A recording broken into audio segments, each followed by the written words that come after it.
Welcome students.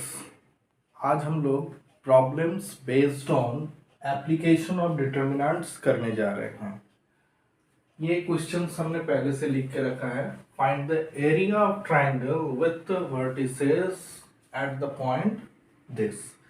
इसके पहले वाला लेक्चर आप जरूर देख लीजिए, उसमें इसके बारे में हम लोग डिस्कस किए थे, जिसमें area of triangle ABC with vertices अगर गिवन रहे तो एरिया किस तरह से फाइंड होगा, अगर तीनों पॉइंट अगर कोलिनियर हो तब क्या रिजल्ट आएंगे, और अगर दो पॉइंट्स दिया हुआ है और उस पॉइंट से पास होने वाले स्ट्रेट लाइन का इक्वेशन फाइंड करना हो बाय यूजिंग डिटर्मिनेंट, तो हम लोग कैसे फाइंड करते हैं, ये तीनों हम लोग लास्ट लेक्चर में डिस्कस किए थे। तो आज हम लोग उसी पे बेस्ड प्रॉब्लम्स को सॉल्व करने जा रहे हैं। पहला प्रॉब्लम यहाँ पे दिया है, find the area of triangle with vertices at the point -2 -3 3 2 -1 -8। तो इसके सॉल्यूशन देखिए, फर्स्ट वाले का a bracketed -2 -3, b bracketed 3 2, c bracketed -1 -8। तो इसका मतलब ये x1 y1, ये x2 y2, ये x3 y3। इसका मतलब x1 equal to -2, y1 equal to -3, x2 equal to 3, y2 equal to 2, x3 equal to -1, y3 equal to -8। हमें एरिया ऑफ ट्रायंगल एबीसी चाहिए। तो हम लोगों को फॉर्मूला पता है, area of triangle ABC. Area of triangle ABC is equal to, हम लोग जानते हैं, area of triangle ABC equal to क्या जानते हैं, 1/2 determinant of x1 x2 x3 y1 y2 y3 1 1 1। इसके नेक्स्ट स्टेप, ये 1/2 determinant of x1 x2 x3 -2 3 -1 y1 y2 y3 -3 2 -8 1 1 1। अब यहाँ पे हम लोग एक्सपेंड किसी भी रो या किसी भी कॉलम के अलोंग कर सकते हैं, ये हम लोग फ्री हैं। तो जैसा हम लोग जानते हैं, फर्स्ट रो के अलोंग ही अगर हम लोग एक्सपेंड करते हैं तो फिर हम लोग लिखेंगे -2 इंटू -2 -8 1 1, फिर -3 इंटू 3 -1 1 1, फिर +1 इंटू 3 -1 2 -8।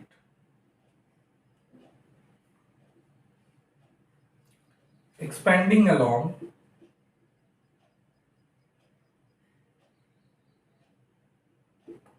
R1 के अलोंग एक्सपेंड किया है।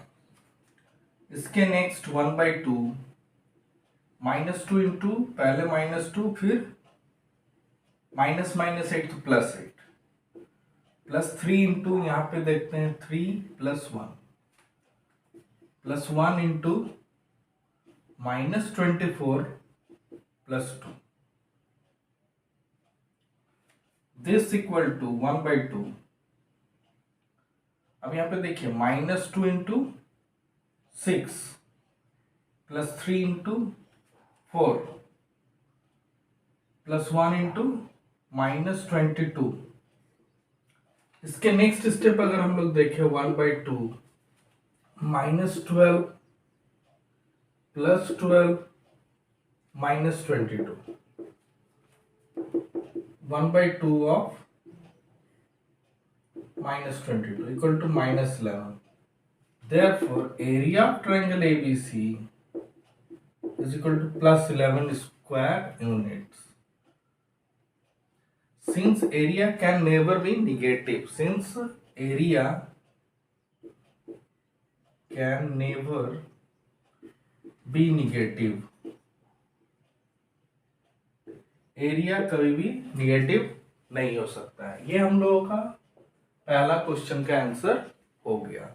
हम लोग फॉर्मूला लास्ट क्लास ही पढ़े थे, उसके अकॉर्डिंग ये आंसर आ गया। ये हम लोग फर्स्ट रो के अलोंग एक्सपेंड करके आंसर लाए, कोई सेकंड रो के अलोंग या फिर कोई थर्ड रो के अलोंग एक्सपेंड करेगा तब भी यही आंसर आएगा। कोई फर्स्ट कॉलम के अलोंग एक्सपेंड करे, कोई सेकंड कॉलम, कोई थर्ड कॉलम के अलोंग एक्सपेंड करे तब भी यही आंसर आएगा। चलिए क्वेश्चन नंबर 2 पे अब ध्यान देते हैं। क्वेश्चन नंबर 2 पे दिया हुआ है so that the points A bracketed A B plus C, B bracketed B C plus A, C bracketed C A plus B are collinear. तो कोलिनियर के लिए क्या होना चाहिए? अगर एरिया ऑफ ट्राइंगल एबीसी 0 आ रहा है, एरिया ऑफ ट्राइंगल एबीसी अगर 0 आ रहा है मतलब क्या है?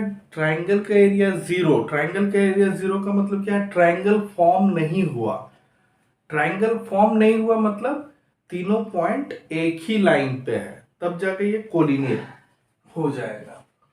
तो अगर एरिया ऑफ ट्राइंगल एबीसी 0 हो गया तब इसे हम लोग कोलिनियर पॉइंट्स कहेंगे। तो A bracketed A B plus C, B bracketed B C plus A, C bracketed C A plus B. इसका मतलब ये x1 y1, x2 y2, then x3 y3। तो x1 का वैल्यू a और y1 का value b plus सी, x2 का value b, y2 का value c plus है, x3 का वैल्यू c, y3 का वैल्यू a प्लस बी। हम लोग देखने जा रहे हैं कि एरिया ऑफ ट्राइंगल एबीसी क्या होगा। अगर 0 होगा then the points ABC are collinear points. तो area of triangle ABC half x1 x2 x3 y1 y2 y3 1 1 1। now this one is written as x1 x2 x3 a b c, y1 y2 y3, then b plus c, c plus a plus b, then 1 1 1। अब देखिए इस तरह का problem हम लोग properties of determinant में किए थे। इसको एक्सपैंड करेंगे तब भी आंसर आएगा, इसको विदाउट एक्सपैंडिंग भी हम लोग सॉल्व कर सकते हैं। कोलिनियर शो करना मतलब क्या है? ये 0 ही होगा। तो 0 होने के लिए क्या है? कोई भी दो रो आपस में इक्वल हो जाए, या फिर कोई दो कॉलम आपस में इक्वल हो जाए, या फिर किसी एक रो का सारा एलिमेंट 0 हो जाए, या फिर किसी कॉलम का सारा एलिमेंट 0 हो जाए। तो यहां पे हम लोग C2 में ही C1 को ऐड कर देंगे। 1/2 ये A B C, इसको लिखेंगे A plus B plus C, ये भी A plus B plus C, ये भी A plus B plus C। यहां पे लिख देंगे C2 को लिखे हैं C2 plus C1, B plus C plus A मतलब A plus B plus C, C plus A plus B, A plus B plus C, A plus B plus C, A plus B plus C। अब इससे a plus B plus C common लेंगे, a plus B plus C common लेंगे, तब ये a b c 1 1 1, फिर ये 1 1 1 यहां पे लिखेंगे। Taking common a plus B plus C from C2, taking common a plus B plus C from C2 से a plus B plus C common ले लेंगे।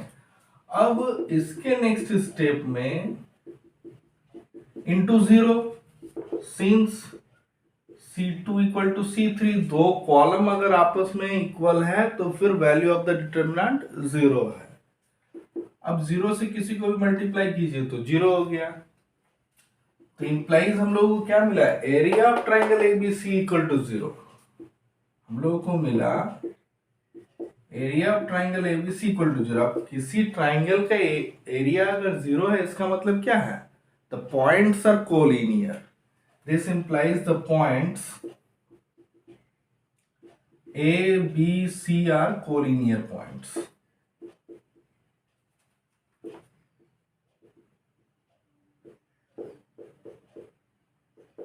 This implies the points A, B, C are collinear points.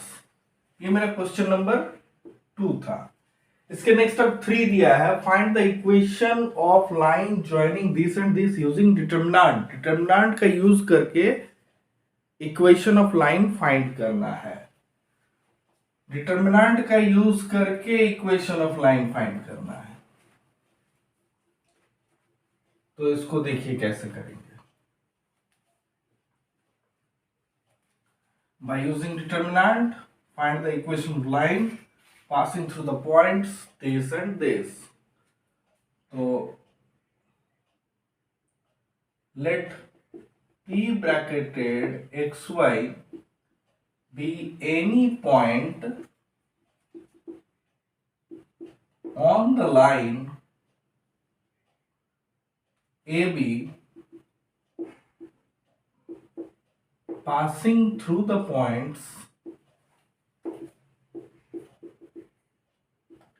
A bracketed 1, 2 and B bracketed 3, 6. अब देखिए ये P, A, B are collinear points. This implies P bracketed xy, A bracketed 1, 2, B bracketed 3, 6 are collinear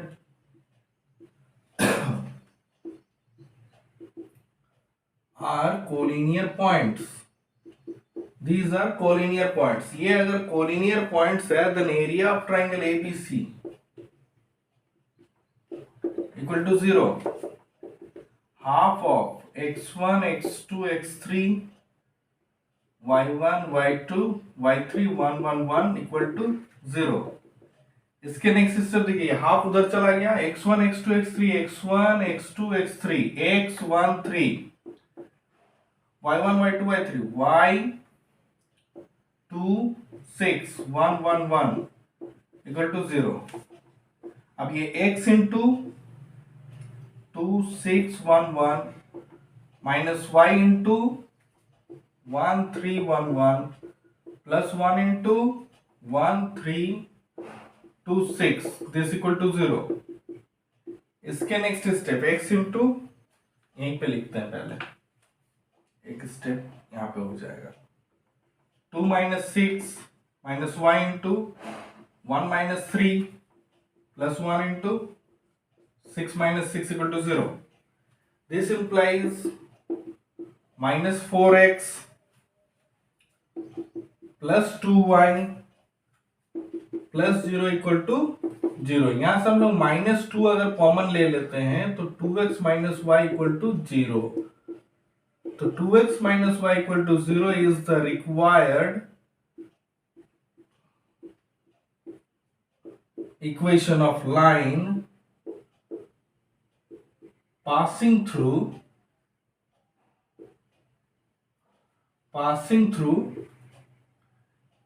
A and B. Passing through A and B.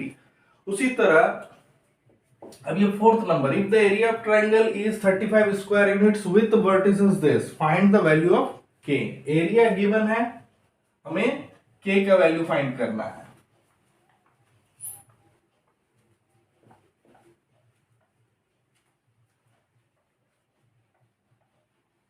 Area given है, हमें K का value find करना है. तो इसको देखिए कैसे करेंगे.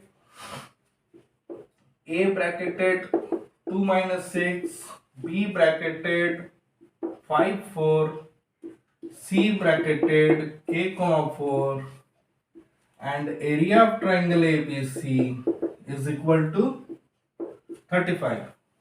It implies that half of x1, x2, x3, y1, y2, y3, 1, 1, 1 this equal to 35 area है. इसका मतलब क्या है, वो वैल्यू प्लस 35 भी हो सकता आया था या फिर माइनस 35 भी हो सकता आया था.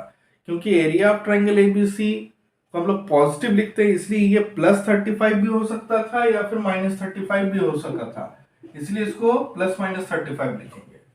इसके नेक्स्ट स्टेप ये 2 को उधर भेजेंगे और ये 2 5k, फिर ये -6 4 4 1 1 1 दिस इक्वल टू +-70। अब इसको एक्सपैंड करेंगे, 2 into 4 4 1 1 -6 into 5k 1 1 +1 into 5k 4 4 this equal to +-70। This 4 4 +6 into 5 k plus 20 -4k +-70, 4 -4 है यहाँ पे, तो ये 2 इंटू 0 +30 -6k +20 -4k +-70। इसके नेक्स्ट ये 30 + 20 50 और -10k इक्वल टू +-70। इसमें हम लोग 10 कॉमन ले सकते हैं, तो फिर क्या हो जाएगा 5 - k is equal to +-70। 5 - k equal to +-7, k को उधर भेजेंगे तो 5 ये माइनस प्लस हो जाएगा, या फिर आप यहां से एक काम कीजिए, 2 पार्ट में लिखिए, 5 - k इक्वल टू 7 और 5 - k equal to -7, then 5 - 7 equal to k, then -2 equal to k, और 5 + 7 equal to k, then 12 equal to k। तो यहां से हम लोगों को k का वैल्यू क्या मिला, k इक्वल टू -2 और 12, ये आंसर हो गया। यहीं से डायरेक्ट हम लोग ऐसा भी लिख सकते थे 5 - +7 इज इक्वल टू k। जो प्लस माइनस था वो इधर आया तो माइनस प्लस। अब ये 5 - 7 इक्वल टू k और 5 + 7 equal to k, then -2 equal to k और 12 equal to k, thus k equal to -2, 12, यही आंसर। तो ये सब क्वेश्चन हम लोगों का हो गया, ये एप्लीकेशन ऑफ डिटर्मिनेंट था। Thank you.